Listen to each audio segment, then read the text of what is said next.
Maybe you should say hi today first. Hi. Great way to start. Hi, everybody. My name is Ellixya. Today, joined again by my good friend Krasnolud. He already said hi, Hello. so we don't need to hear him talk again. We're going to be casting Division B Northeast game between Durotan's Couch and currently chasing Samuro. Looks like their name is slightly under the logo, but we're leaving it like that. It's fine. It's only C that's missing here. Yeah, we all know that's a C. It's currently chasing Samuro, even if Well, you it's can't see it. it's currently, so that's fine. I'll try to fix it. Yeah, I love both the team names, to be honest. They're both amazing. And the players already shown some great sense of humor in the lobby. Like, apparently know each other quite well, so there's been a lot of interesting banter of people fitting into the couch. Anyway, let's talk about the bans. So the Brightwing ban is first, and we are, by the way, going to Brax's Holdout. They actually picked this map. It's Brightwing ban. It's not a big map, but still Brightwing's a pretty good healer Yep. overall. On the right side, we see And the Junkrat band, which is very popular at the moment. He is very annoying with all the traps and excellent wave clear with the Riptire. yes, and the poke and all the good stuff that Jankrat brings, nobody wants to deal with him, so that's obviously out of the picture. And the ban is Johanna. Yes, well, Solid solid. tank. Yeah, solid tank. Nothing special in either direction. She's fine. The Haka. That's a bit odd. He's one of the best heroes in the game right now. However, I really don't like him on this map. We're gonna see on the blue side by Sailor Twift. The great name, by the way. Sailor Twift, yeah. He's gonna pick up Stukov, and that's a great pick. Not just Pig has been mushing that button like a madman right there. There's an insta-lock of Stukov, which I completely don't blame him. He's a fantastic healer with so much potential in the right hands for the roots and silences and all the good stuff. And his opponents are going to be picking Garrosh and Tychus. Both good picks, although Tychus, I'd rather see Tychus as a more of a counter to something rather than standalone DPS, but he's been doing rather fine recently, so it should be okay. They're definitely going to lead a little more wave clear than that. Tychus is not great at it unless he has Odin, and even then, it's not the best. Yeah, he has a grenade PvE talent and his Q, so it's okay, but he's probably going to pick up some sort of mage later on. And the enemy's Captain Wedge picked Mei, another great tank, so good tanks from both sides. They're actually picking so fast, we don't have time to talk about those picks and bans. I mean, nobody cares about our opinion. Everybody's here for the game anyway. Exactly. And Nazeebo, even after nerfs, still solid, still strong. Gonna run people down with their spiders. And a Tracer ban. That's not something that you're going to see often. That definitely has to be a target ban. Yeah, most likely Tracer is not a hero that you would just generally out of blue ban, so most likely they know a Tracer player on the enemy side. It's like, we don't want to deal with that today. Not in a mood. Let's see what they're gonna ban against them.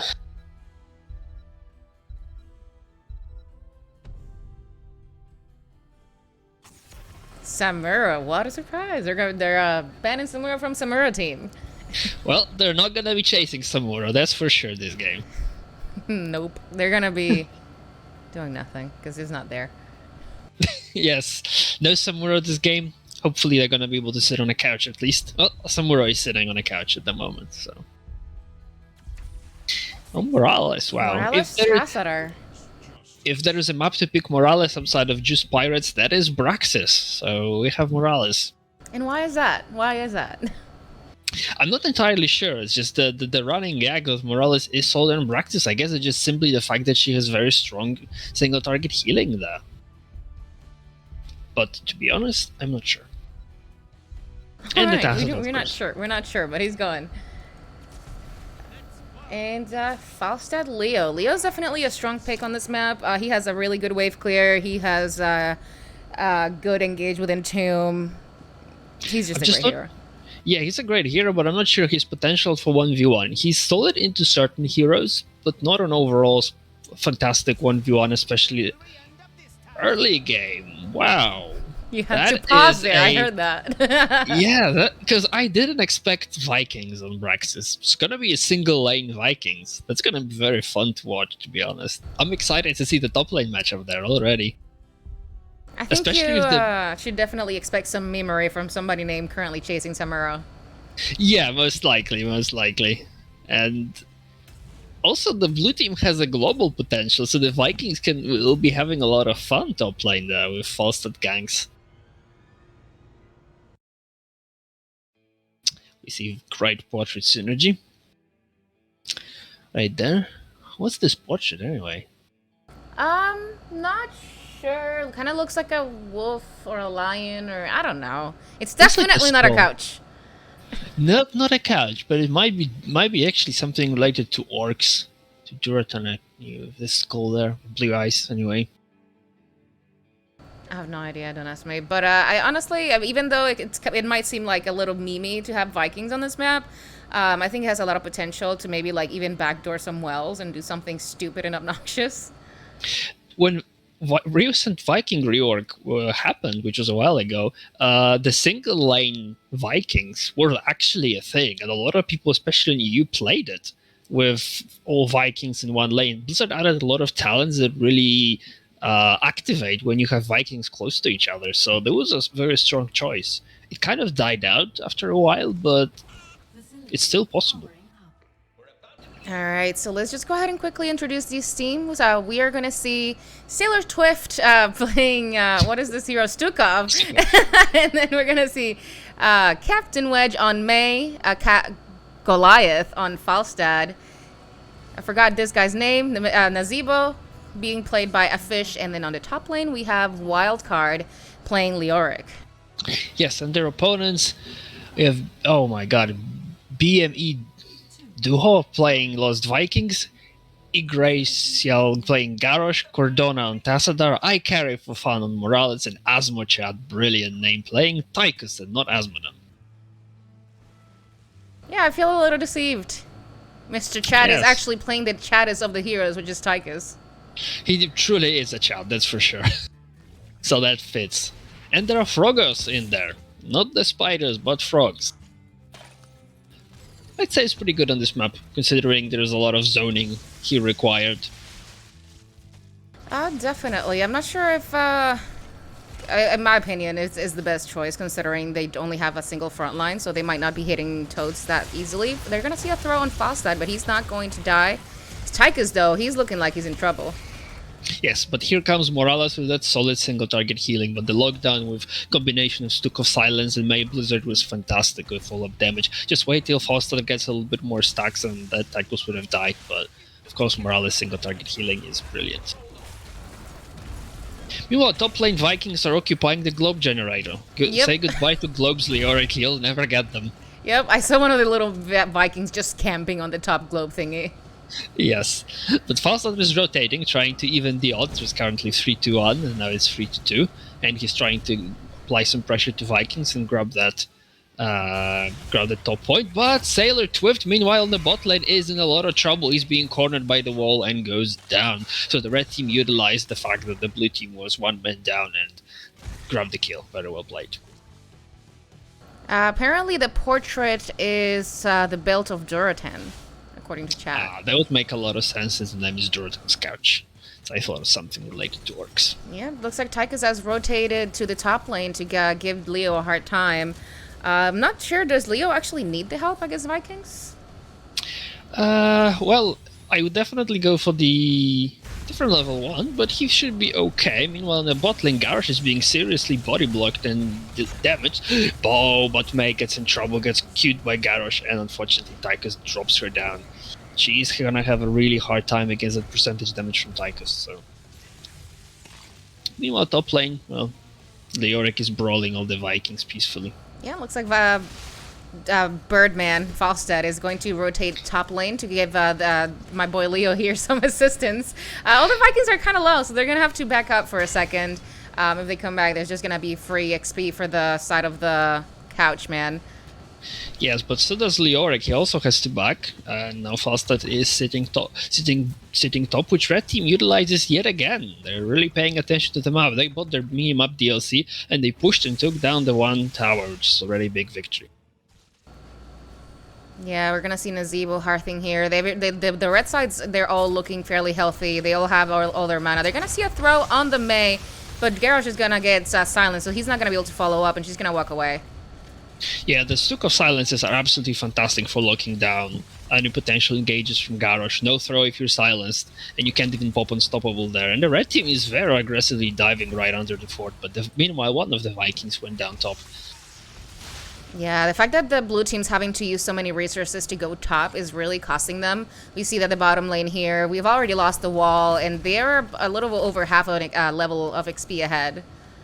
Yeah, and the blue team didn't manage to get nearly as much advantage top. I mean, they controlled the point, but right now Falstad is just dealing a little bit of damage to that front wall, but he has to back just to poke the Viking from the point, and the Viking manages to survive, so they have to stay 2 top, which gives red team massive advantage bot lane, and they're utilizing it. Yeah, there's a full-on brawl happening in the bot lane. Even then, I feel like the blue team is holding their own quite well against 4 players. They keep stepping up, and they're not dying immediately, which is good to see.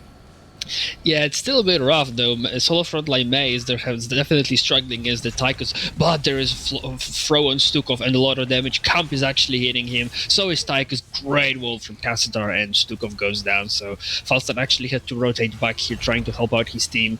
So, but right now they're still 3v4, and the red team has 1 level advantage, which is big. Yeah, in the top lane, looks like Leoric is doing okay. However, the red side is able to... Oh, go ahead. Oh, it looks like we lost everybody bot lane while I was talking about nothing happening top. There was a big fight in the bot happening. The red team aggressively dove the fort and took down 2 heroes, May and Falstad, right there. There was some... Oh, Garrosh is going aggressively yet again. This man has no regard for that fort, and it's gonna be his downfall. He goes down. Oh, but another great wall from Tastar. This time the Zebo dies. Red team is absolutely dominating the early game.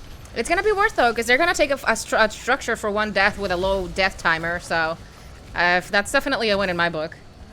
Yes, Garrosh will respawn, but that fort will not. That's true. Yeah. So that Tychus is dealing some absolutely serious damage to that poor Falstad. Wow, he is dropping really low. Unfortunately, Stukov is there to help him out. But the top lane is controlled by the red team. Bot is controlled by the red team. They already have 86% of the Zerg wave. This is looking like a pretty solid start for them. Yeah, on the red side, we do see that this Viking is actually not doing anything, so we're not going to look at him. On the top side, we have 2 other Vikings. They're just pushing the lane just fine. Leoric had to retreat because he was running low. The bot side is capped once again by the red team. And May's going to get... That's not May. That's Stukov. Wait, that's Nazebo. I don't know the heroes. I'm sorry. I just woke up from a nap. Yes, that is... Oh, everybody was dropping super low there, and they instantly died. They traded Nazebo for Tychus right there. That was a pretty good throw by Garrosh there, and then, of course, great body block from him. But there is a massive Zerg wave barreling top, and Falstad is actually using his global, trying to help Leoric to push. He's dropping very low by now. Yep. And the rest of the blue team's gonna join him. So. The team of currently chasing Samuro I just got 10. I was gonna say they were gonna get it, but they are gonna get 10. So it is very unlikely that they don't get a fort here, unless they take too long to rotate, which looks like they are doing just now. Yes, we might need to have some Fs in chat for May. Stim drone Tychus with activated trade is gonna absolutely tear her a new one, especially that he went for the Master Assassin quest, which will increase his attack speed even more. That's gonna be really, really crazy. The rest is pretty standard choices, to be honest, for ultimates. Yeah, the blue side is gonna put out a good defense. I don't think that their red side's gonna be able to take the fort just yet. They're gonna get 10 very soon as well, so I'm not sure that engaging here is the safest thing. They might just want to back out and get some cams, but I don't think Garrosh cares. Yeah, Garrosh definitely does not care about structures. He goes in there deep for this. And of course, he has the reason to. He has Morales on his side. And Morales has fantastic single-target healing. He can out-heal the damage from heroes and the fort. Yeah. And Falstad still doesn't have too many stacks to deal pressure. He's going to have percentage damage at level 13. It's still quite a bit away from that. But, by the way, Leoric was being seriously chunked top bot by the Vikings, so he had to back. And it looks like both teams actually switched lanes, so the solo lane is no bot. Yeah, that is actually fairly common. I do want to say that I feel like Falstad going Q build might have been a little bit better for him. There's a lot of bodies that he can stack off of, whereas minion waves are not that common because it's a small map. So I think that would have been better. But what do I know? Yeah, what do we know? We're just casters. Barely. He probably was hoping for the percentage damage against Garrosh, which is obviously great because he ignores armor, which is his main source of strength. But the blue team managed to take a camp and is pushing now top, and Vikings on the bot are gaining more and more ground.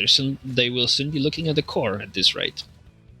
Oh, but May got thrown over the wall, and oh my gosh, she got absolutely blown up right there. There's the big blizzard silencing it. There's, of course, Stim Drone. Odin absolutely shredding that poor Nazeebo. And Garrosh is actually botting Leoric in the bot there, but he manages to get away thanks to his drain. Yeah, they did get an Entombed Silence. However, unfortunately, that was not enough. Falstad, it looks like he's also going to be struggling a little bit against the Vikings. We do see a little Viking here just sitting. He's just chilling in that bush. He's providing good vision there. Yep, and it looks like the red team's just going to push forward on this top fort, and they are likely going to get it here. Yeah, they will get it eventually. The blue team has respawned, so they might just try to poke it with the Tassadar and Tychus a little bit. But Leoric is going there aggressively. Wow, he is. He doesn't have Entomb. No, he does have Entomb. Maybe he was actually looking for it there. Yep, we're going to see a 5-man on the top lane. Looks like Falstad is just trying to get an advantage fight here, outnumbered, but Vikings, well, we have some of them in the way, and he's going to have to go back and cap bot beacon. Yeah, and get that XP because they're still massively behind XP on a 2-line map, and of course this means talent advantage for the red team. And Leoric is getting absolutely shredded by the Tychus. Garrosh, and 2 misses, but there is big taunt from Garrosh and it's unstoppable. Leoric is barely staying alive, but he dies. Garrosh with a pixel of HP, but Morales healing keeps him alive against Gary, the Gargantuan, who's just punching him in the face. And he manages to get away, killing Leoric. Well, only Leoric. But Falstad got 1 Viking kill, and the rest of the Vikings are chasing him relentlessly, trying to avenge their fallen brother. Will they get him? No. Falstad lives to see another day. Yeah, Nazeebo's going to wall himself in, and he is going to go down to the Tychus. Leoric is getting shredded, but he's just going to get out there with his unstoppable. May's going to be just fine. I feel like they're going to struggle a lot, maybe when they get the percentage, but even then, he has so much armor and healing from that Morales. Garrosh is in trouble, but he's likely going to make it again. Like, he doesn't seem to die. Yeah, and instead they get a counter kill. Oh, maybe now. Oh, he finally died there, but he walked right underneath the tower. That Garrosh, as we mentioned, has absolutely no respect for those structures right there. And there is, even though the Odin has been popped and Archon has been popped, Garrosh does indeed go down. But the red team secures the objective, so I think it's worth it. In the meantime, Vikings has been working on this Bruiser camp, so they're going to have a wave and a camp, putting pressure on that bot keep. So if the red team rotates down instead of staying top, they're probably going to get that keep, or maybe they just go for the counter push and get top keep instead. Yeah, they were trying to utilize the last seconds of Odin to get the top 4, but right now they're just clearing this fuel risk. The blue team had pretty much half of the Zerg wave, so they're just deciding to clear that, and Vikings were taking the Bruiser camp. I'm not sure if this was the correct call there. I think the Vikings took a little bit longer for the camp, so now the Zerg wave gets absolutely cleared, I don't think they're even going to get a tower there, since camp is just no pushing. Yeah, I didn't really get any value there. I'm not sure what the play they were looking for was. Looks like they're going to try to invade. Well, they're not invading. They're just straight up taking the Bruiser camp on the blue side. Yes, they're there, and this is even talent tier, so they definitely... Oh! That was a bit of counter synergy there with the wall and guts, but there is a big Entomb landing, and unfortunately, actually, the blue team, they did manage to get 2 kills with that Entomb, so actually well played, following up with the Entomb over the cast there, so yeah, great play. The blue team just to come back a little bit. Yeah, no matter how much healing you have, if you're stunned and silenced, that's going to be likely a kill. Yes, exactly. They did manage to get Garrosh there and Tassadar, so the red team's momentum has been a little bit dropped, but Nazeebo completing his quest, and the blue team immediately went for the boss. That's a pretty good play, considering the red team is pretty much level 16, so that's the last call too.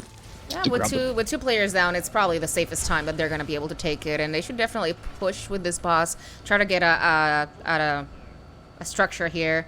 However, the enemy team does have 16, so they're not going to give that for free. Yeah, they most definitely won't. We see continuation of the W build from the Tassadar along with Archon. and a bit of a Q build action with the Tychus there. And the blue team is deciding to push there, but there is the Archon, there's the Entomb on Tychus. He's silenced, but Leoric is very, very low. They're trying to get him. He's silenced, but the Garrosh threw him out. Meanwhile, Archon is absolutely shredding Leoric there, and he doesn't need to go down. Falstad is very low and has to halve. They're leaving boss alone. This boss does a lot of damage, but it's relatively squishy, so they might actually be able to save that fort there. Well, great defense with the red team. Yeah, in the meantime, Nazeebo has been working on getting that 16. I'm not sure. I don't think he actually got any value top. However, he has completed his toads. Yeah, and he's quite a lot of stacks, 128 stacks on the 2-lane map. It's actually quite impressive. He might be on a good way to getting Vial Infection even, which would be a massive power spike. If they make it to 20. If they make it to 20, yes. But there's a Garrosh throwing in there, and there's a lockdown. The Falstad percentage damage comes into play, and Garrosh does go down. There's a big damage on Tychus and Great Entomb, but Tacit are walling everyone, and Falstad flying behind them, gusting them into this. He might have actually saved the Tychus there. Yeah, wow. Looks like he did, but I'm not sure that Tacitor is going to be able to get out. He's going to get slowed by the Leoric, and everybody else is just going to put in their damage. He's going to go down. Falstad is still chasing the Morales. He does get the kill, but he's going to die to the fort. Wow, there was absolutely everything happening all over the place. Nazeebo's walling in the Viking, and even though Olaf stunned him, the zombies managed to take him down. And now Gary comes in, but here comes play again. Oh my god, both ults used. And there's Stukov trying to help him out, and they did manage to get kill on one Viking, but the rest of the blue team shows up and tries to clean up the rest of the Vikings there, and second one goes down, so only Eric manages to get away. And there is a push against Tychus trying to save May. That was very chaotic. Everything was going on all over the place. Yeah, but it looks like the blue side's going to get a little bit more of momentum going here. They still have 2 people down on the red side and 2 Vikings as well. So they should be able to hold this for a little bit, but some of them have gone down to clear the lanes. Yeah, that bottom was a big problem. The Keep took quite a lot of damage, but half of his HP is gone now. Red team controls the beacon. By the way, this is a W build from Leoric. This is something you see every day. Probably he really wants to pressure that Garrosh there. Yeah, on the red side, we are currently working on the Bruiser camp. We do see a Tacitor with Morales, and now Asmo Chad here joins them. The blue side is going to look for that invade, but unfortunately they're going to be a little too late. So instead, oh, that's going to be an Entomb Ice Wall.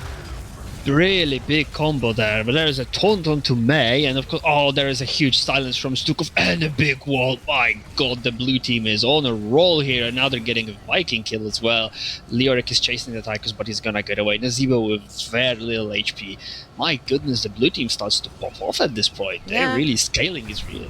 Yeah, these walls are definitely deadly. They should go from Durotan's couch to Durotan's wall. I'm sorry. Well, the couch is definitely standing by the wall, so it's close by. There's a duel between Falstad and Tychus. Let's see who wins this. They both tried to retreat a little bit, but that was fantastic Nazeebo wall there, and a lot of damage. They took a complete broadside from all 5 toads, which actually dropped them down significantly. Let's take a look. Yes, Nazeebo sitting at 42.7k damage done, which is the highest on his team. Only out DPS by 59k from the opposite. And Nazeebo's also only 17 stacks from Vial Infection, and they're not even close to, well, slightly close to 20. Yeah, 1 level away. So he's been doing really well on that front, so definitely putting out the work here. And there is a big Zerg wave barreling down bot, and this fort is gone. Let's see if they're going to be able to grab the keep. Yeah, the blue side has nobody defending top lane. That's going to be a problem if nobody backs. Yes, the Vikings are going to be pushing that as well, so it's probably going to be trading keep for keep, but the blue team decides that we're going to stay as 5, and we're going to try to do as much as possible against the red team, because we can't just afford to be spread anymore. So, but both Archon and Odin has been popped early. Big ults there just to clear that Zerg wave.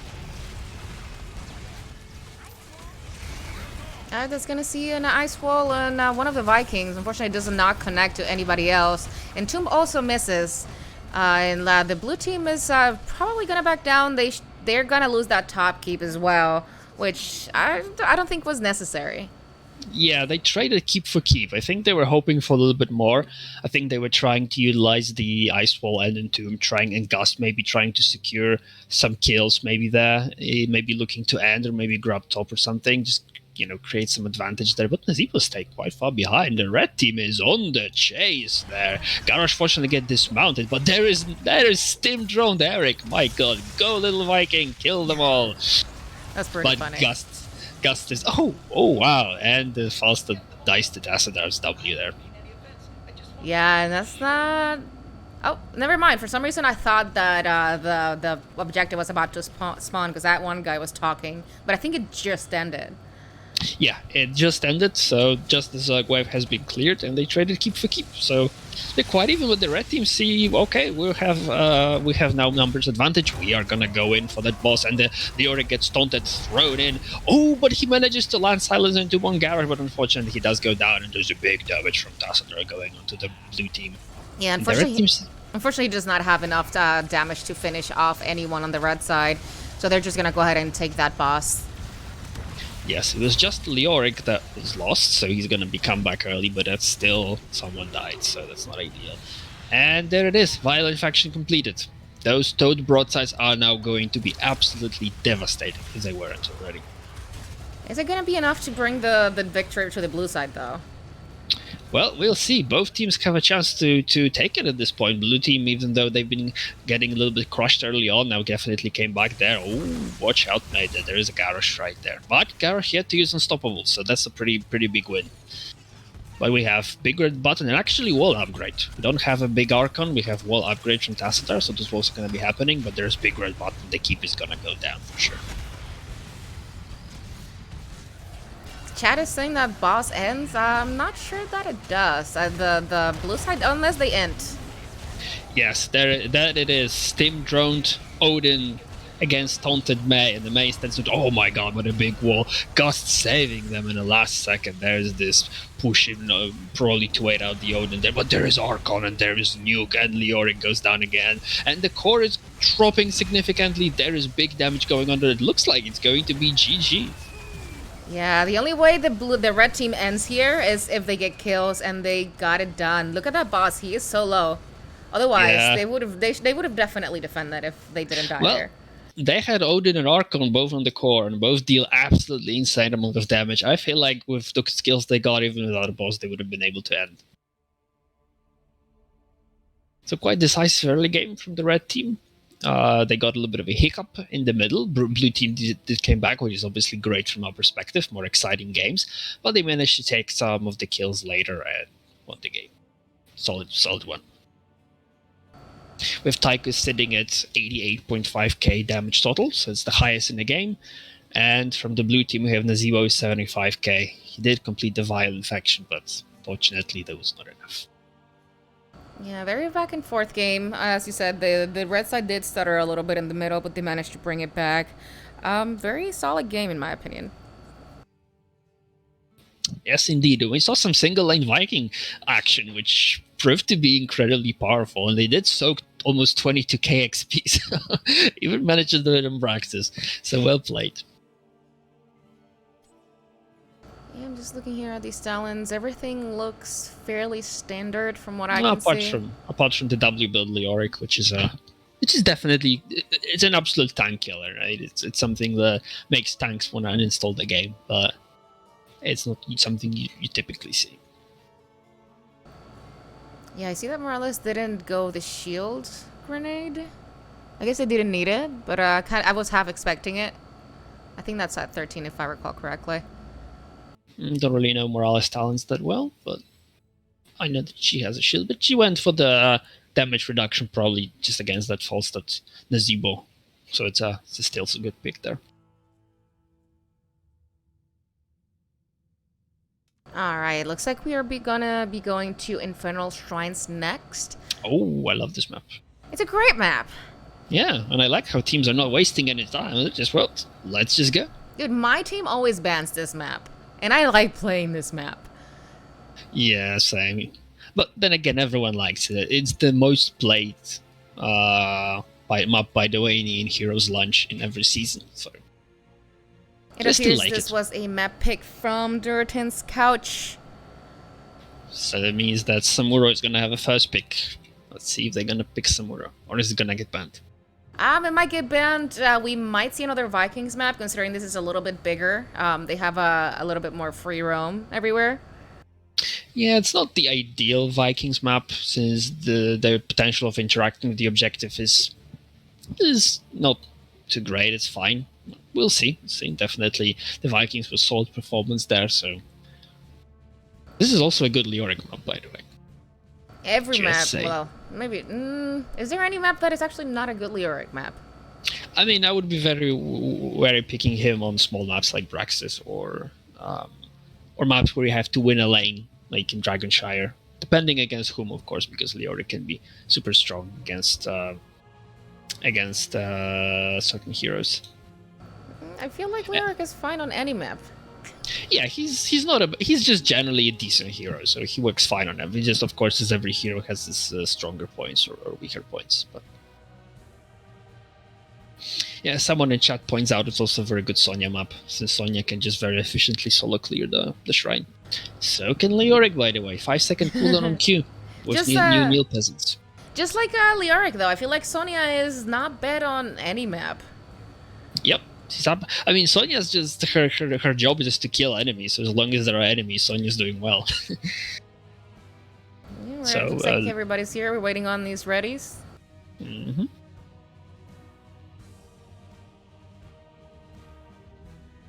If we have Vikings and win first objective with Vikings, it can be a snowball. Absolutely. I was actually thinking about that when you mentioned about them not having that much of an impact on the shrine. But who cares? If they're a hero next XP, they're likely gonna win it. Yeah, that's always a Viking strength with Vikings. It's just you kind of have to play specifically because your opponent's gonna have massive XP advantage all the time, and if you're winning, you're gonna be winning harder with Vikings. Couch is ready. All right, gonna be going soon. Everybody's ready. Mm-hmm.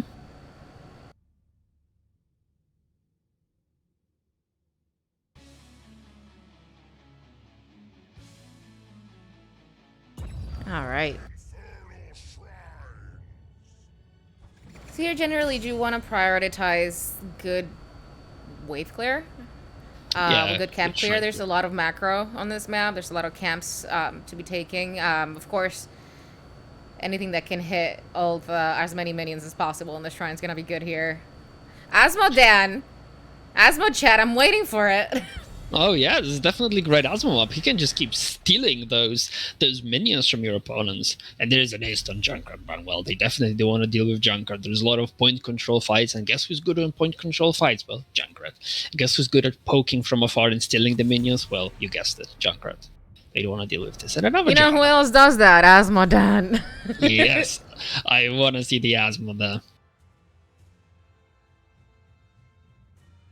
Also, both Tychus and Tassadar would be fantastic on this map, since both Odin and Archon are just great for those point control fights and for the shrine clear. This always presents enemies with a very tough choice. Do you engage into this ult, or do you back off and give the shrine? It's always tricky. Wow, there's a respect ban there against Stukov. That Stukov silences were absolutely deadly last game. They don't want to deal with this anymore. Absolutely. Even if that wasn't the case, he's always a solid pick, especially on somewhere where you have to control a point. Being silenced is deadly. Yep, not preferable.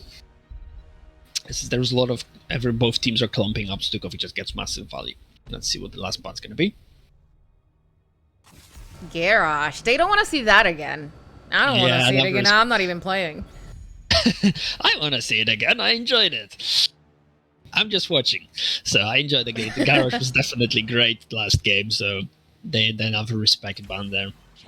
There's the Hakafest pick.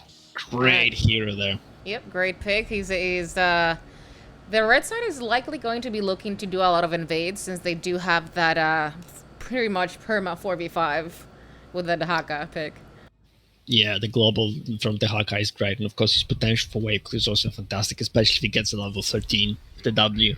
But there's Greymane. The early commitment to Greymane can be a bit risky. He's a strong hero overall, and there's the Brywing. Brywing solid pick overall, so can't go wrong with that.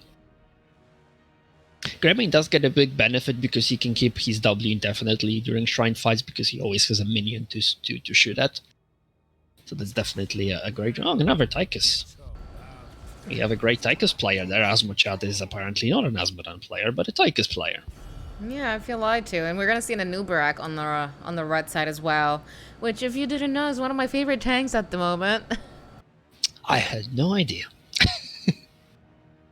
Yes, Anubis pretty strong. The Beetle is back to the meta after a bit of problems that he's had. Now he's back. His solid CC chain is definitely there. He might be a bit vulnerable since Grem is gonna tear him to shreds after he gets polymorphed. But we'll see, we'll see. Oh, there's another Respect Bantassador. He's just brilliant on this map, so they don't want to deal with that. A good Anubarak should be fine, and you probably won't catch him burrowing in if they're not confident they're gonna get that kill, which means he cannot be polymorphed during that time. I feel like he's gonna be okay. Yep, he should be fine in my head, but there's, of course, Gremlin is generally a pretty solid pick into Anubarak. Of course, he can be Cocoon, so. And there's May. No May this time. There's a lot of Respect bans going around in this game. It's always nice to see.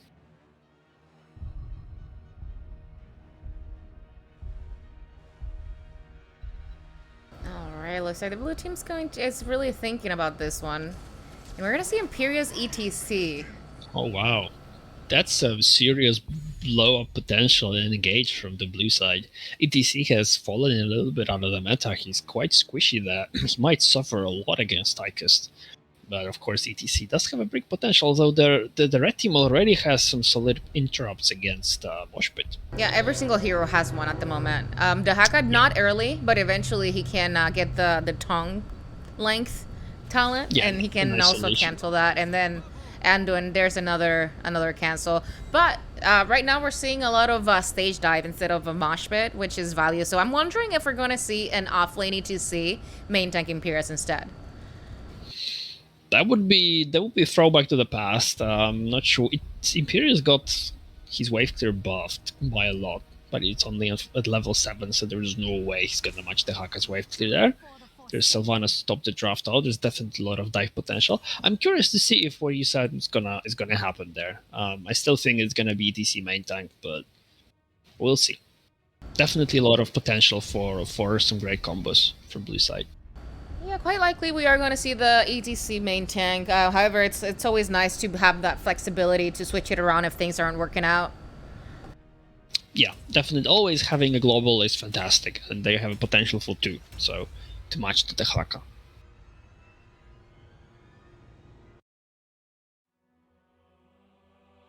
Well, the wolf is going to be hunting some deer this game.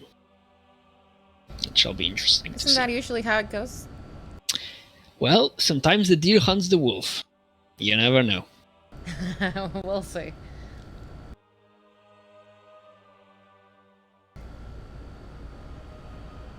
I'm just here looking at the comps. Both of them have really good shrine clear. The little Nara, I feel like she compensates for the clear that Tychus doesn't have, but eventually he does with that when he gets to 10. Before I keep going on, I just want to go ahead and quickly introduce this team. On the blue side, we're going to see Captain Wedge playing the ETC, a Fish playing Sylvanas, Goliath on Greymane, Sailor Twift on Brightwing, and Wildcard on Imperius. And their opponents in the red is going to be BME Duho, I don't know how to pronounce that name, on the Haka, Yggdrasil, Nanubarak, Cordon on Lunara, Asmochat on Tychus, and I carry for fun playing Anduin. You know, everybody calls him BMed. I think BMed is fine. BMed. Yep, that sounds good. BMed is playing the Haka. So which draft do you like the most? Which do you think is going to take it? I like a little bit of both, but overall, I think I prefer the blue side's draft. Yeah, there's a lot of combo potential for some flashy plays there, so it's always nice to see.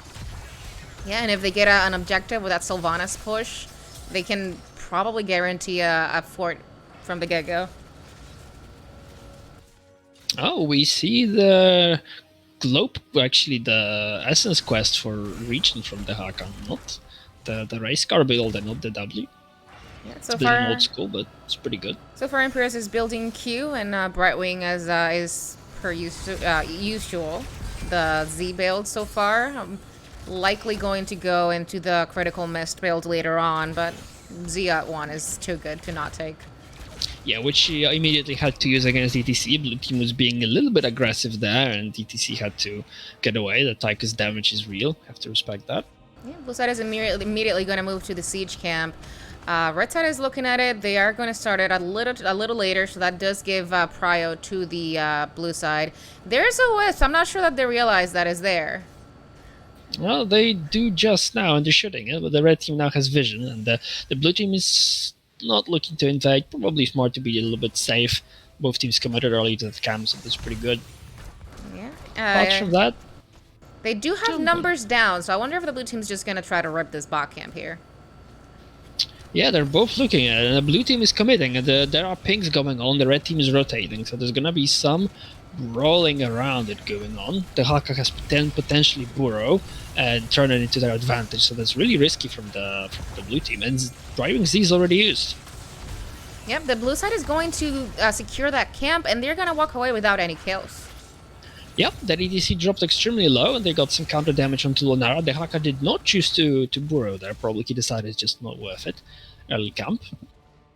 So the blue team won that. Quite nice. Losing all that soak is likely not worth it, although they can potentially get a wall at the bottom if they get any kills.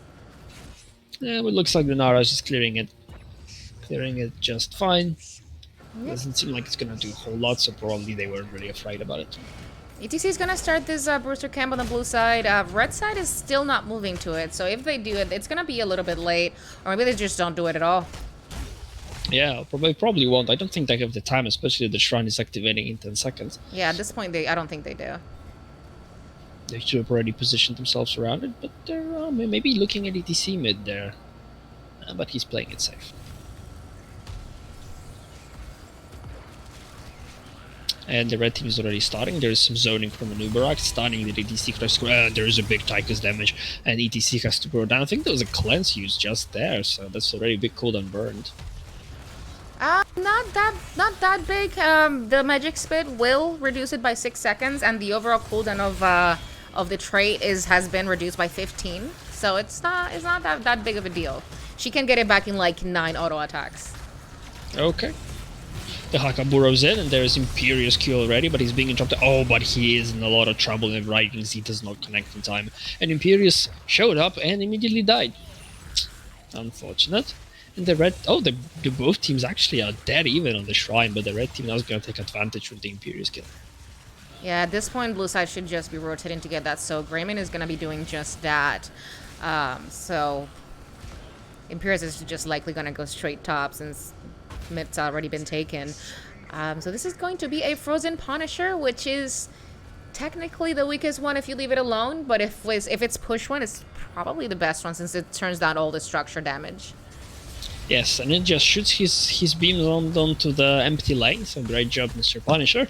But it's an early one, so I don't expect it to do anything. It's already half HP before even reaching that fort, so I don't think that it's gonna do much. They took a front wall, which is pretty much as you can expect. There is that early Z commitment to try to save. Oh, but the Brywing took so much damage, and he died. She died, actually, so that's quite the kill there. They got a lot more than I could expect.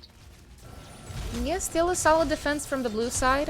Their fort is still looking healthy. They didn't even take a well. Wonder if the red team's just gonna rotate for a... They're not going to, but they could. I think Brightwing already used her Z, and it should be on cooldown right now. Yes, they're committed to trying to get an Imperious. The Haka burrowed in there, but missed the tongue, unfortunately. Imperious goes safely away, and the red team tried to get their gank, so that was a pretty good aggressive play. By the way, I want to point out that ETC went for Echo Paddle, so there is this PvE damage down for the Shrine Clean, but there is big damage onto a Nubarak and great lockdown. But Undoing, of course, he's being his usual annoying Undoing himself and saving all the targets he tried to kill with the leap of faith. Yeah, ETC gonna be zoning the red side. Manubra's a little bit low, but I still don't think they gave this camp here. They do have a 5-man advantage here on the blue side. However, the Haka probably has burrow up at the moment, and the blue side is losing quite a bit of soak by doing this. Yeah, they did. They did not commit to trying to defend that.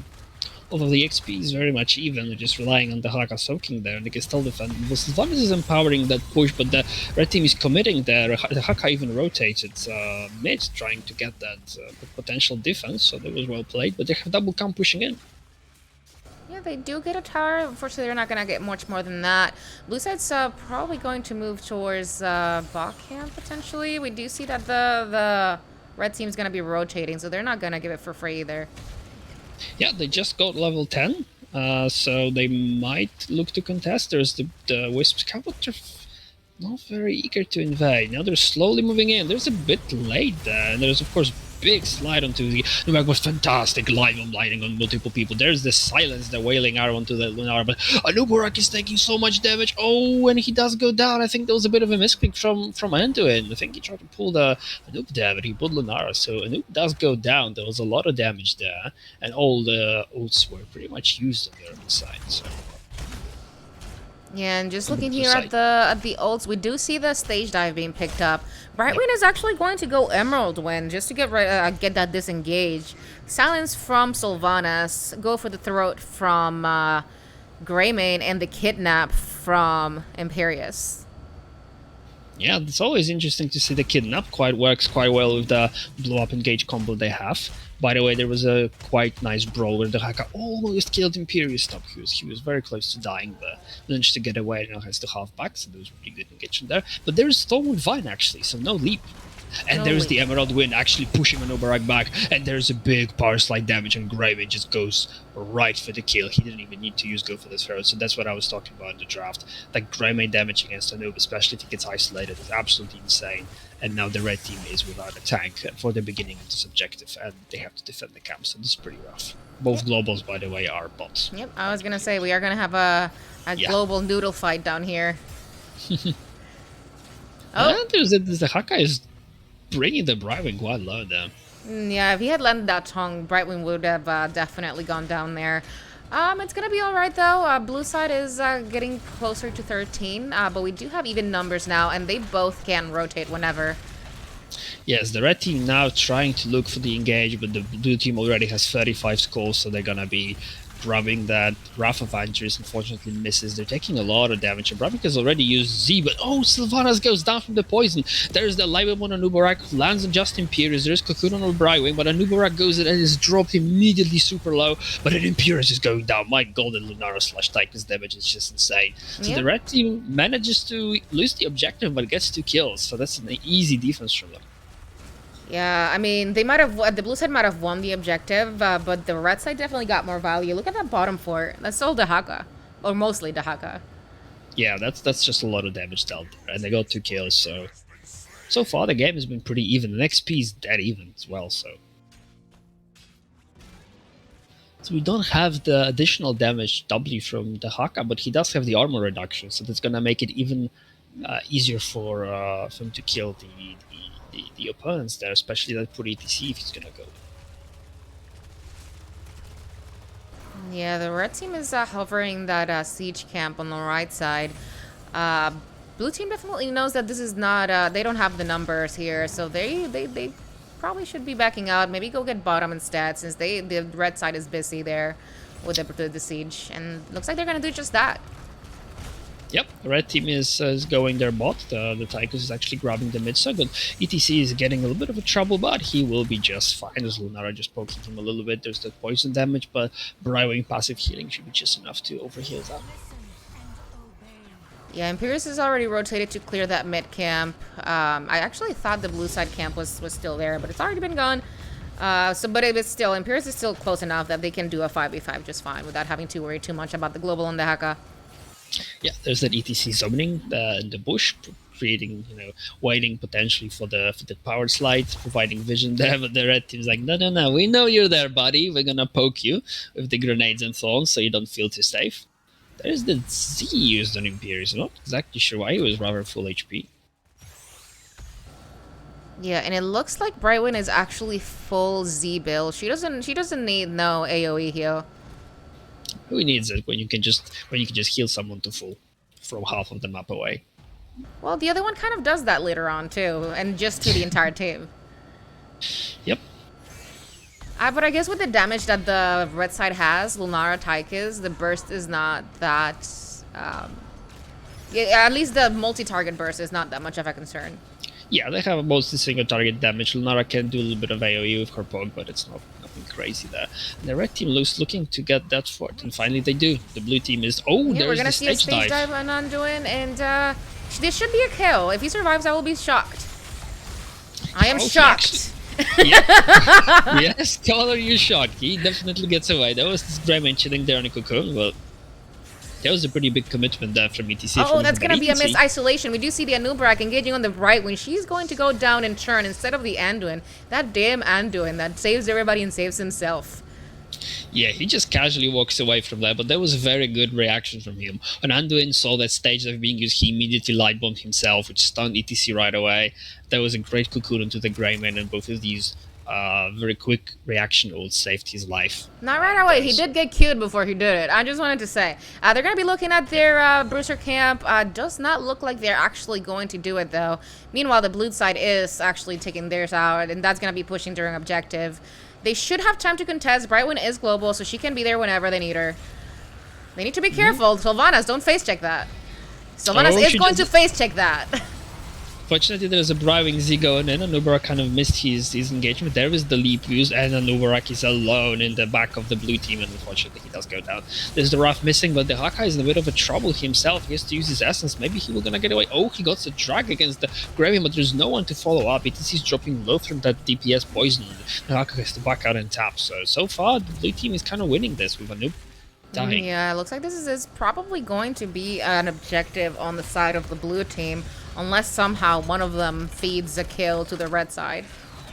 Yeah, there's the Odin for the additional clear, and they're going strong, but the blue team is just way too close there. They need 3 more minions. There's the light bomb engage onto wildcard actually, and the Odin actually tears him apart, so he pierces that again, and the Haka is dropping extremely low, and the Bribing Z is there to secure Greymane's full healing, and the Haka goes down. So that's a huge victory for the blue team. They got 2 kills, they got the objective, and now the Haka is dead. ETC is gonna stage dive behind the fort. He's gonna get that Anduin, and this time he is going to go down. Finally, second time the charm, I guess. Yeah, they don't have that much of a wave, but they can at least get a wall here. I don't think they get a keep, but they most definitely get a wall. And the top side camp got massive value. They took a fort, and now they're barreling down on the front side of the keep. And there's another power slide onto Anub'arak, and then Anub'arak borrows it at the last bit. That Bribing is very trigger happy with those Z's. I mean, it's something that you have to recognize when your front line is going in, that you will likely have to use it, especially under fort. He's going to be targeted, so it's something that it's kind of necessary. It looks like I was wrong, and they are going to get that keep with Sylvanas trait. It's 95%. Yeah, it's going down. It's gonna go down even if Greymane does for it, it's still worth it. There's the silence, there's a cocoon onto Bribing. There is a big engagement. The Greymane does go down. Looks like Sylvanas is also gonna die. Bribing doesn't seem to have a lot of life left in her, so she's gonna die too. And Imperius and ETC, the front line gets away. Wow, they abandoned their team. Yeah, this is going to be, even though they lost a keep, this is going to be a good opportunity for them to take all the camps, maybe push that bottom keep themselves and even things out, which is what it looks like they're going to do. They're not going to waste time on any camps. Good to see. Yeah, the blue team actually is posturing around that. They maybe we can look at the Haka, maybe we can look at the camp there, but they probably don't want to commit, and now they're hopping back trying to defend that keep there. So maybe I think they could have probably taken the Bruiser camp from the red team. I don't think they'll hard to be able to stop them. But there's the Odin commitment trying to do as much damage as possible. Yeah, we do see a double spear from the Imperius, but he's gonna get light bombed and killed. Another counter engage into the ETC, but he's gonna slide and he's gonna be walking away just fine. Yeah, Odin is over and the blue team is just respawning, so the red has to back away. They did a little bit of damage to the keep, so they done something. Now they can back off and potentially get some camps. Yeah, red team is right about to get 20, and there it is. You're gonna go ahead and take all the camps out of that map. No camps for you, blue side. And there's really not a lot of places that they can safely soak 20s themselves right now. Yep, we have some really strong choices there. We have upgrade for Divine. We have the improved global from the Haka, so no contagion. But definitely he's going to be a lot very mobile. We have Rewind for Anub'arak, which is just massive upgrade for him. And the big red button all the ults are going to be huge.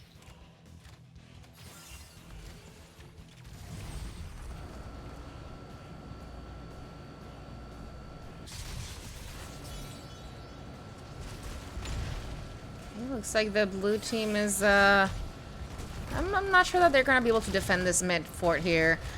Blue side does have quite at this point, they do have quite a bit of siege damage, but the Anubrak is not pushing forward.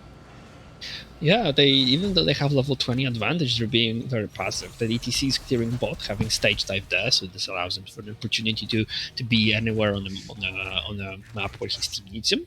And the blue team is gonna get 20 just for the objective, so it's gonna be very even fight. At this point, I would like to see Dahaka be bottom lane, putting pressure onto that bottom keep potentially, rather than being top. Yeah, he does have the cooldown reduction for his global, so he should be using that a lot. But his team is... both teams are actually grabbing that Bruiser Camp. It's not going to do a whole lot, since objective is top as well, so it's probably going to get cleared out, but at least there's something in the lane. By the way, there is death metal. Yep, so, I was about to say that he went defeat ult. Yes, even if he dies now, which is highly likely, he's gonna get a lot of value potentially. We have an upgrade for Emerald Wind, so they're gonna be being pushed back every 5 seconds. Oh, everybody misses their engage. We're going to see a Q.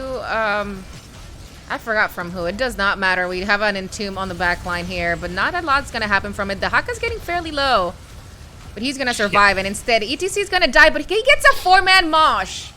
Wow, Anubarak gets pulled out, and unfortunately, the Greyman actually gets the kill. I was gonna say it's not gonna do much, but the kidnap on the Anubarak, and he's gonna go down as well. This is a great fight happening here for the blue side. They need to push forward and get the rest of the team. Yeah, the Emerald Wind saving actually Greymane there from Tychus.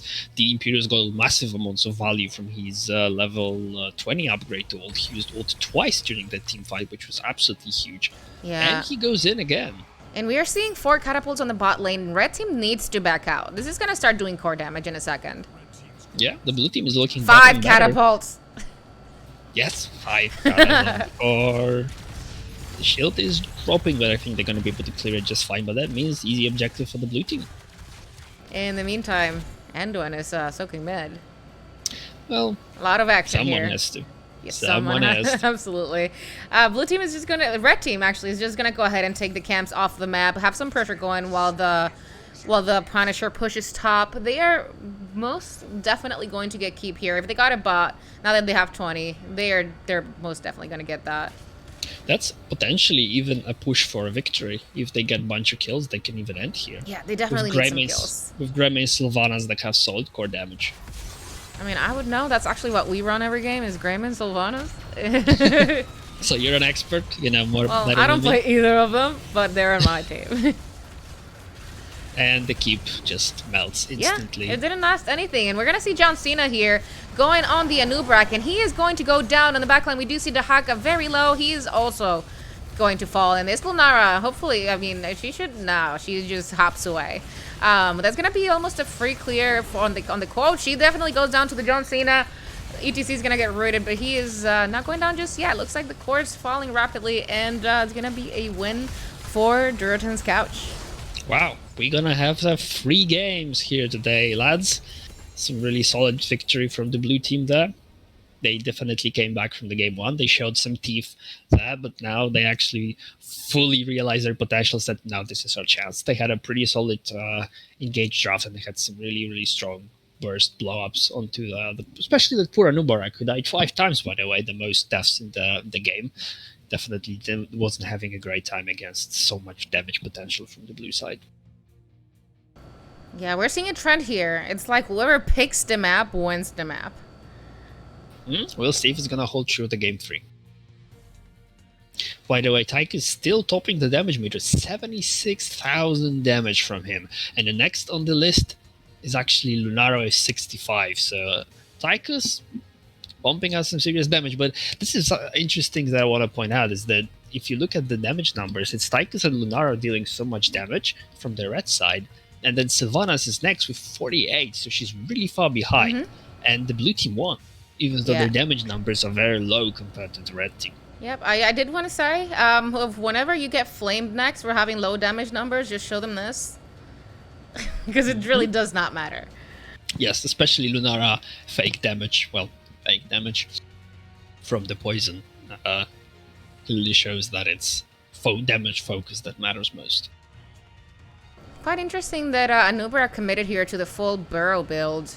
I feel like he might have done a little bit better if he had committed to the shield build, since Greyman is mostly auto attack, but he does have a lot of swipes, and Sylvanas does have a lot of spell power too. They're both kind of hybrid.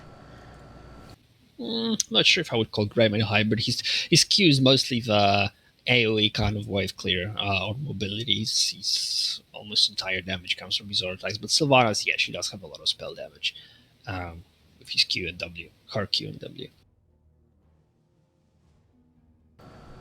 The Anything else Burning Beetles. you find interesting here on these talents? No, Greyman went pretty much standard build there. So did Imperius pretty much with the. He got a lot of value from the rolled upgrade in the last team fight, so it's pretty good. I'm kind of sad that we didn't really see a lot of usefulness from the Hakas level 20 with his big global. Then again, game ended quite early after that, but still. Yeah, it was a very back and forth. If you see, there's only 10 to 11 kills. Grayman is 70% physical, 30% ability. Yeah, true. But I think it might have been beneficial for him. If he did die 5 times, so a little bit more sustained would have been okay. At least the cooldown reduction. More shields. More shields, more life. Shields for life. All right, we're gonna be waiting here for the map selection from whoever lost. We're gonna getting the invite here. And we're going to be going to Volskaya Foundry. Not a map we see often since it's not in ranked rotation and hasn't been for a while. Yeah, I'm not sure if I too like this map too much. It's okay. I definitely don't hate it, but I'm not a huge fan either. But it's interesting to see Volskaya. Those games can go for quite a while since the objective early on is still pretty weak. Yeah, it looks like this is going to be another pick from Durotan's couch. So if it holds true, they should be winning. The thing about this map is that the objective kind of really sucks. So it's almost even better to just push instead. Almost. It's not as bad as on Hanamura, but yeah, especially early on, the robot is just very, very weak. But it is gonna be a lot of items, of course. The turrets, the healing beacon, there for those point control fights. It's gonna be really strong. Again, Tychus potentially would be very powerful with the Odin. But looks like everyone is ready, so we're gonna be someone being moved up. No, it's all good. Did they put me in a team? Is that what happened? No, the captain left to be an observer. He decides, nah, my team lost. I don't want to be with them anymore.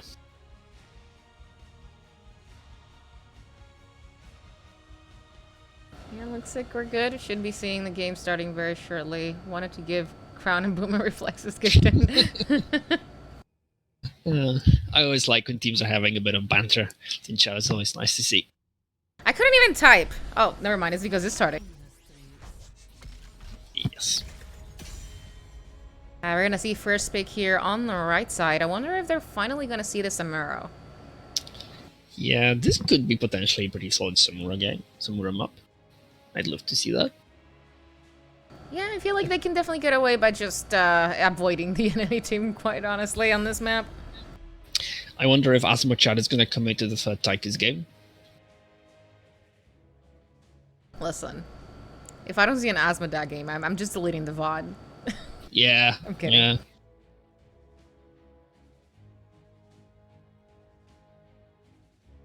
This is a big map. Takes a while to finish. Asmodon might be good here. Yeah, it might be. We're gonna see. Another Junkrat ban. They really don't want to see the Junkrat. I mean, I don't blame them, to be honest. Nope. He's annoying. He has excellent point control. Yes, indeed. And he has good poke when your opposition is standing there on the point trying to grab the robot. Junk can just wail away with the grenades. So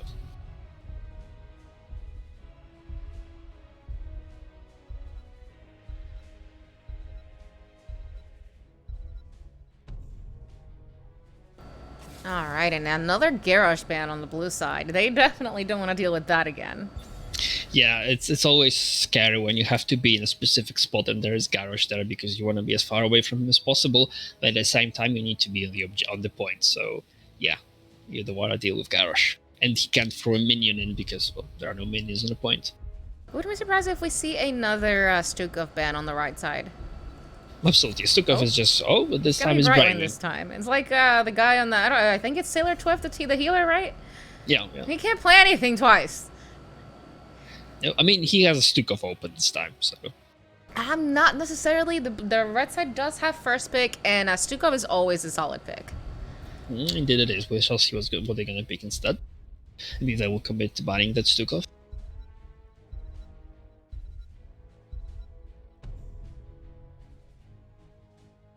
It's going to be an Uberek map. They don't want the right side to play the same tanks twice either. Yeah, exactly. There's a lot of respect ban going on, as we mentioned last game, so definitely a very high tank priority from banning. Well, Yep, there's you were the Stukov. right. There's the Stukov first pick. It is a point control objective, so he's an excellent choice. He's just always he's a very strong healer at the moment, so he's always a good pick. Has he ever not been strong, though? I feel like Stukov has always been good. Well, he has a good kit. Just the fact that you can silence people and root them has always been fantastic. Even if his healing numbers are not particularly that good, his just kit is great. So we're gonna get a Johanna Dahaka on the blue side, which is something that if I remember correctly, they have banned Johanna both times on the blue side. Exactly. I was gonna say that finally they didn't ban the Johanna and they got her. They got her. Yeah, the Falling Sword might be clutch here for any type of combos the red side wants to pull out. Another Vikings game. Vikings Lunara, that is interesting opening there. The blue side definitely went for the tanks, and now they can complete the chokehold on the front line there with the third ban on the tank / bruiser to leave the red team pretty much with the Olaf main tank. But we'll see. I'm definitely curious to see how Vikings are gonna play out here. Yeah, they definitely should ban another tank. Yeah, I think this would be a good play. Potentially May? Stitches. Stitches is pretty decent at the moment. I think with the both front lines there, he's not such a big deal, but definitely Stitches has potential to be strong.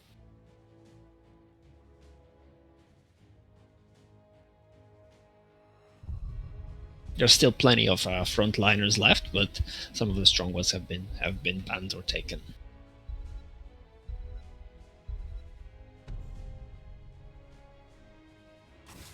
And lastly, an Ana ban. Ana's not something that you see often. Yeah, she got some changes recently, but she's no longer nearly as OP as she used to be. Anduin is still open though. I would be completely not surprised to see the light bomb action. Yeah, what if we see a light bomb falling sword combo?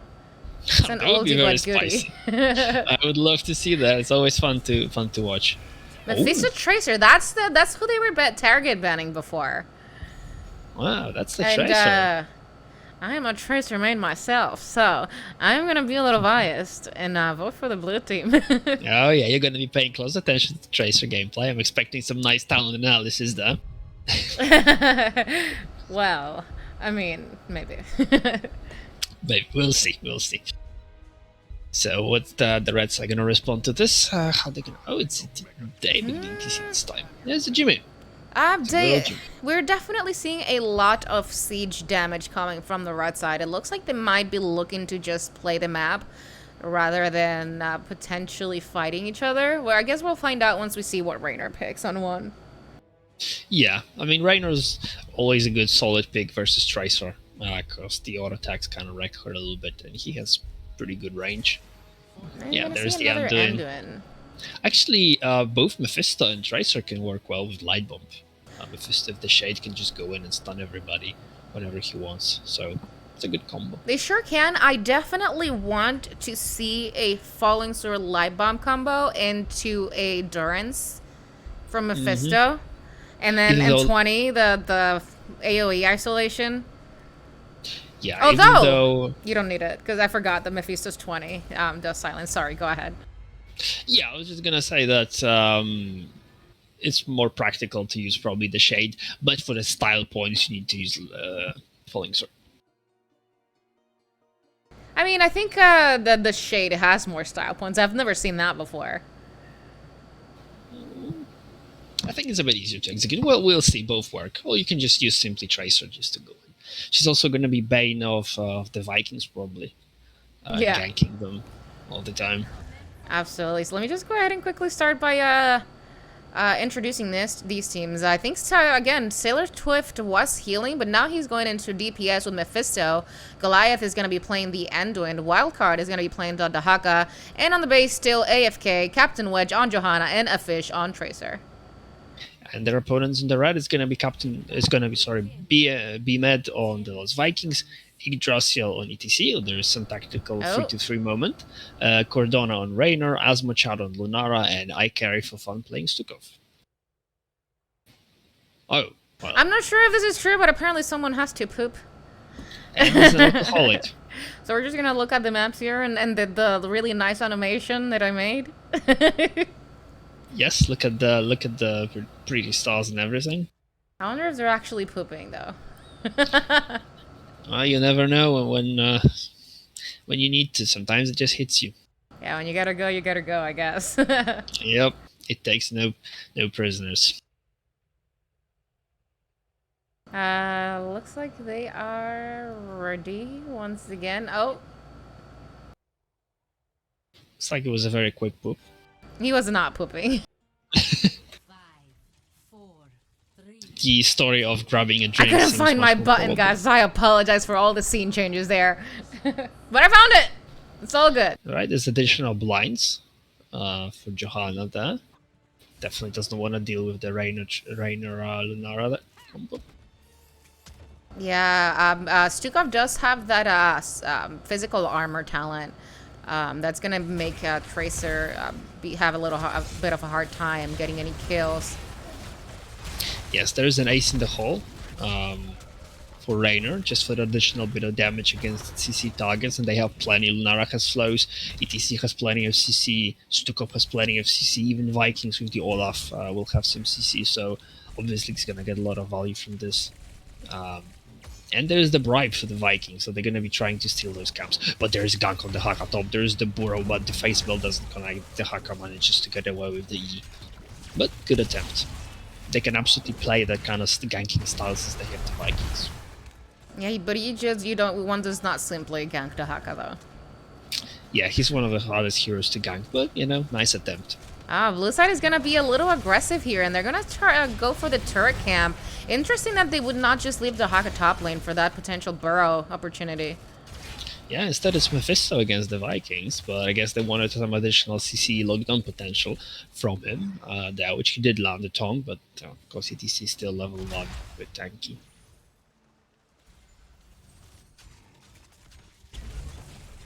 Yeah, it looks like Mephisto went skull build.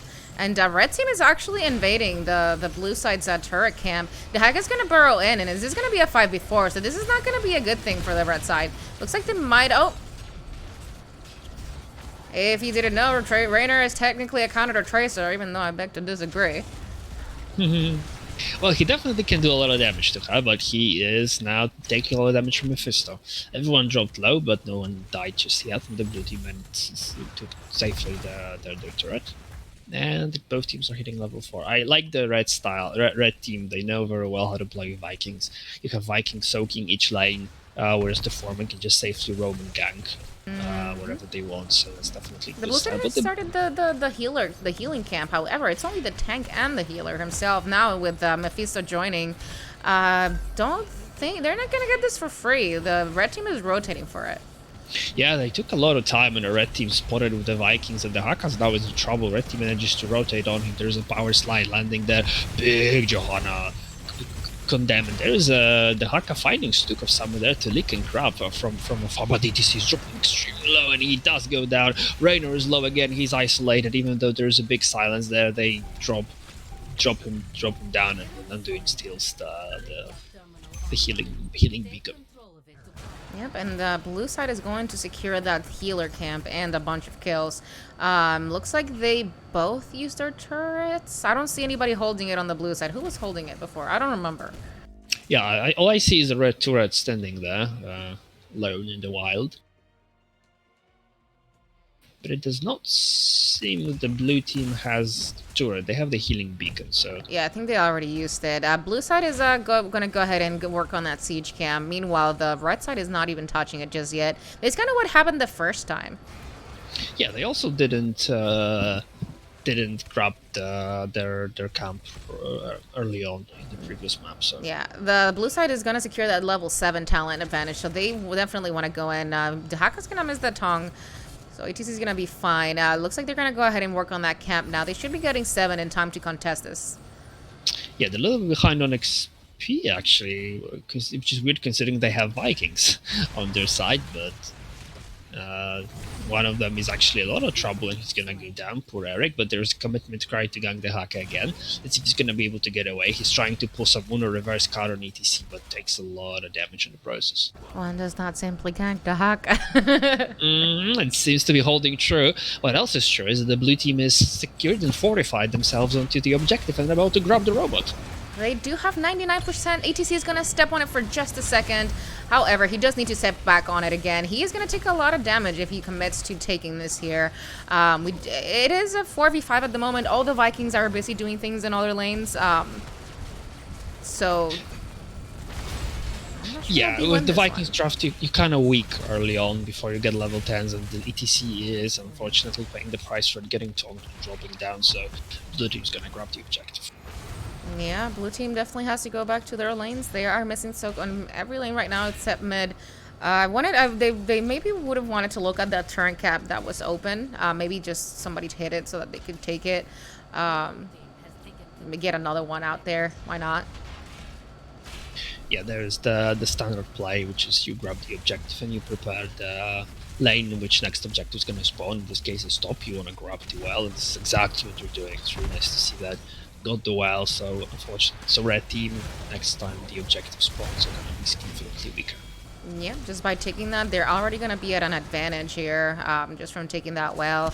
It looks like they're going to settle for just that, and maybe they just take another turret down, and that's going to be about all the value they're going to get from this what is this called?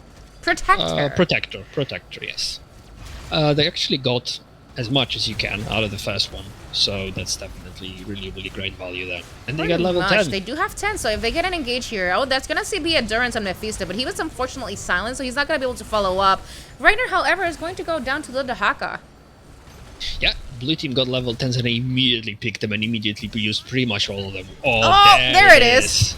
This style points from the Mephisto light bomb. I like that. Brilliant play there. Great light bomb and shade onto Lunara grabbing that kill. Really well played by Durotan's couch. Yeah, absolutely. He is the one that can get in there the quickest. Oh, that's going to be a very low ETC. This cow is going to go down. Yeah, the blue team is absolutely mad right now. They're going in and they're taking no prisoners. They're 2 levels ahead against the Viking composition of all things. So red team really needs to be careful. They just got level 10, so maybe there's now their time to come back from it and see what kind of wounds they're getting. But I do want to note that the Johanna did not go Falling Sword. It is a Blessed Shield Johanna. Everything else is pretty standard. On the red side, we do have another not leap Lunara. What is that called? Vine something? Yeah, and single push from the Stukov. And ETC is still thinking about it. Listen, yeah, it pushes one person. Yeah, well. I'm saving the Viking. Oh, the Tracer Blink. Dodging the zone, but unfortunately the one of the Vikings goes down. We have Banshee as well, so no Hyperion, and there is Mosh Pits. There is Mosh Pit. They do have a lot of interrupts on the blue side. I do see here at least 3, 4 if Johanna doesn't get caught in it. Yeah, that's mostly ults though. It's less shield. It's condemned pretty much. It's the only non-ult interrupt. So I don't know. You can get some value for the Mosh Pit there for sure. We'll see what's gonna happen. Blue side is gonna persevere here for this bot mid fort. We're gonna see a Durance on ETC, followed by a Tongue, and Tracer's gonna sticky bomb him, but unfortunately he's not going to go down. In the meantime, Johanna's getting low, and looks like she is going to go down. Yeah, but the Haka grabs the tongue against Lunara, and even before Light Bomb goes off, Deer goes down. It is he trying to peel for his team. He survived a lot of punishment there, but Lunara pays the price and dies. They traded Johanna for Lunara 1v1. Yeah, that's pretty gonna good be considering. the first kill, actually, on Johanna. Yeah, actually, Red, yeah. This is the first kill that they got, even though the blue team had talent advantage there. Full Q build from Mephisto. We do see the... Oh, I thought that was untouchable, but it is not. It is Jumper on Tracer, which is the safe one. I feel like the untouchable of this one is just Grief. I shall trust your assessment of that talent. Well, you lose it every time you die. So unless you are very confident that you are never going to die, you might not get a lot of value out of it. Ah, that's the one where you just get stacks when you get kills, right? Yes. Could be good versus Vikings, but yeah, you have to be very careful. And the red team is giving up the objective by the looks of it. The blue team is nesting themselves onto the top, but the red team decides, right, we're gonna go steal that fort. And they're doing just that. There's Durotan actually landing onto people. Big damage from Mephisto alone, but I don't think he's gonna be able to kill them. This is actually a really good call from the red team. Next objective will be at the bottom lane. So if they get to secure the next objective, they have a win con and potentially get that bottom keep next. And they still have time to contest this top objective, with the Vikings just being obnoxious there on the Tracer.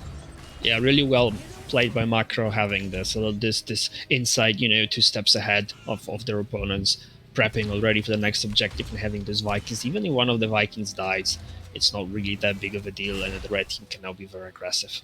Blue team leaves Tracer actually there on a point. I guess she can just get away very quickly, grabs the turret camp. Red team is rotating to the row, and they still have a bit of time, but the clock is ticking, and I think they just realized this and they're going there, guys. We need to be there quickly. They're about to grab it. They do have a bribe, so there's no reason for them to all be there and miss out on this rotation.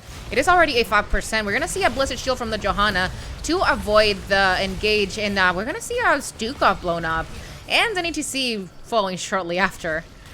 Wow, they got 16. I think they got 16 out of those kills. So yes, that was a very even fight. But even before it began, there was a pretty good engage from the blue team, and they got quickly 2 kills. So well played them. We have a drag range from the Haka, so he's going to be able to tongue them from further. Wow, that Raynor is dropping really low, but he has an item. Oh, and he dies with the item still holding, and Sailor Twifts gets it from him. Maybe even kills the Vikings. So the blue team is absolutely unstoppable right now. Yeah, now the Punish Protector is going to go ahead and go down to the bot lane, secure that bottom fort, and have the same, an even advantage as the red team. Like I said before, next objective will be bot lane, so having this cleared here is gonna be crucial for the next keep. Well, it's not really gonna be an advantage if both teams are gonna be even on this. Well, I didn't say that. I didn't say that. I did say that. Shut up. You did say that. No. just being fun, or just take away the advantage. Is that better? Oh, much better, much better. No, I approve. All right, so we're gonna be fighting here with the Protector. We're gonna see a kill on, I don't know who that is. It's one of the Vikings for sure, though. And ETC is going extremely low. He's gonna die to the Protector. And looks like they're gonna go for more here. Potentially the wall and the well, maybe. Although at this point, might as well Hearth if we're gonna go all the way back here from the objective. That was Balok, I think, who died there. And Mephisto is dealing absolutely very serious amounts of damage to the red team, so he's getting a lot of value. Oh, there's very ambitious light bomb on Tracer, but she was out of blink range, unfortunately didn't manage to catch anyone. But there's still a lot of damage from Mephisto onto Raynor and Nara. That might have been a little bit of miscommunication, or maybe they just assumed the red team would definitely chase after them without their ETC. Yeah, we also have Spell Shield, by the way, from Lunara against that Mephisto damage. So that's an interesting choice, for sure. Blue side's just gonna rotate here for the elite support camp, and they're gonna secure it easily. No way to contest when the ETC literally just spawned. Yep.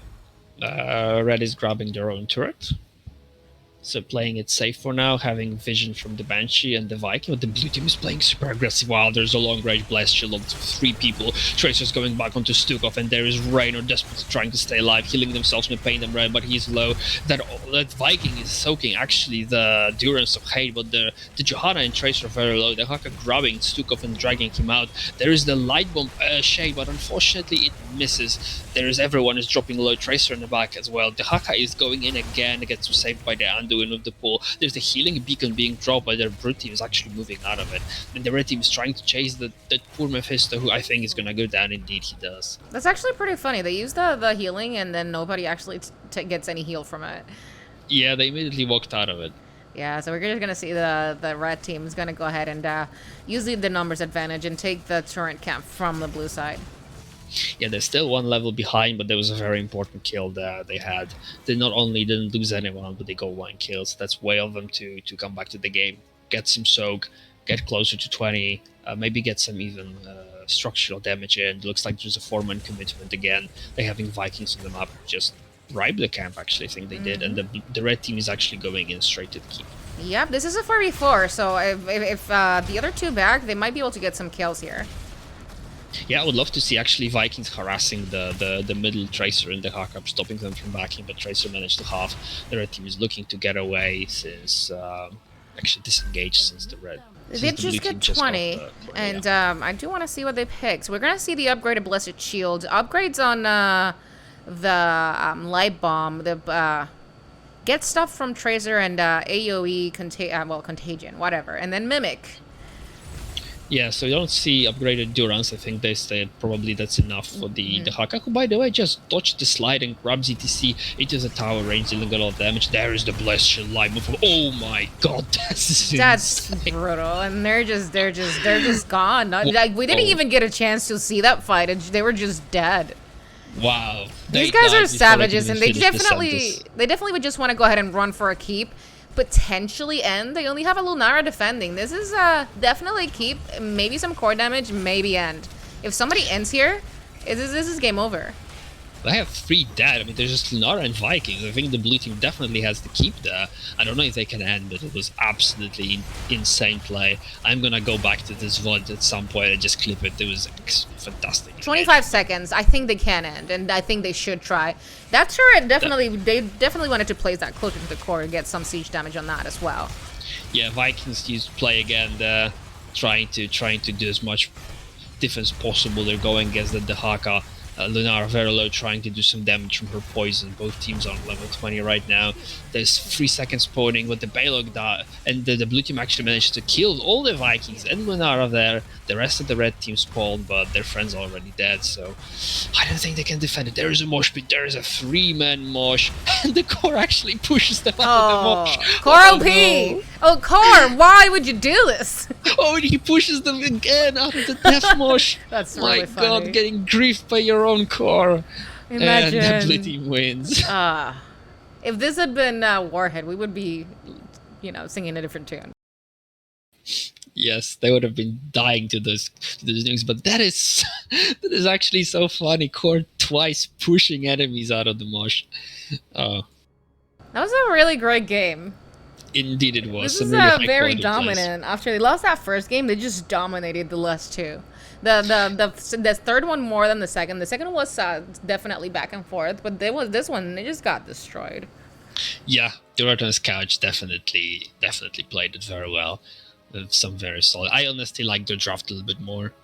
Yes, the chat says report core. I agree. Yeah. Like, this core definitely griefed. I don't know if they could have defended, but 3-man mosh is a very serious thing, especially when you have a DPS player who's alive and shooting. Yeah, but that DPS player was Raynor, and he can pump out that damage. He can't pump it out quick enough, in my opinion. Might have gotten 1 kill, but still. Well, good job to both teams. Some really solid matches today.